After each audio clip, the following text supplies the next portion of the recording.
শালার হাগল মনে হয় আগিস টেনশন উঠে গেছে কনান্তি ফট করে ধরা দিছে দিমু ঘুরাই ফিরা। ওয়ালাইকুম সালাম, ভালো আছেন?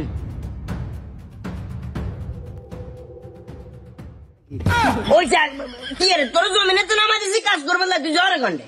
আমি প্যাকের মধ্যে কাজ করতে পারবো না, আগে কথা ছিল আমি প্যাকের মধ্যে নামি না। আরে বাবা এটা হ্যাক কন্ডে হ্যাক নাই তো কিন্তু উল্টা পাল্টা বকরে তুই। আঙ্কেল এখানে প্যাক আছে আর ওখান থেকে গরুর ছনা, কি গন্ধ, আমি এখানে কাজ করতে পারবো না। আমি আমার অ্যাডভান্স নিয়ে নিচ্ছি, আমি এখন চলে যাচ্ছি। কথা কিন্তু বাইজার তোর গেড়ি ঘুরে হারিয়ে গেলাম ওরা সাই তোর টিয়া বার কর। কিসের টাকা? অ্যাডভান্স দ্বিগুণ দ্বিগুণ বার কর তুই। আঙ্কেল আপনি আগে আমার কাজের অভিজ্ঞতা সম্পর্কে জানা দরকার ছিল। আমি প্যাকের মধ্যে কাঁচরার মধ্যে এসব কাজ আমি করি না, আমার ক্যাটালগ আছে, অনেকগুলো ক্যাটালগ আছে। কি স্যান না ছস গন্ধ দেখছি তোমা কি রে? অরিজিনাল পিউসেন দেখেন। টিয়া বার কর পিউসেন। আঙ্কেল এগুলো বলিয়ে না, সুষমা দেন, এটার দাম 5,000 টাকা। টিয়া বার করতে কইছি। আঙ্কেল এই তুই টিয়া বার কর এখানে মিলে। এই আঙ্কেল, এই আঙ্কেল বাসে আমার জিনিস দেন।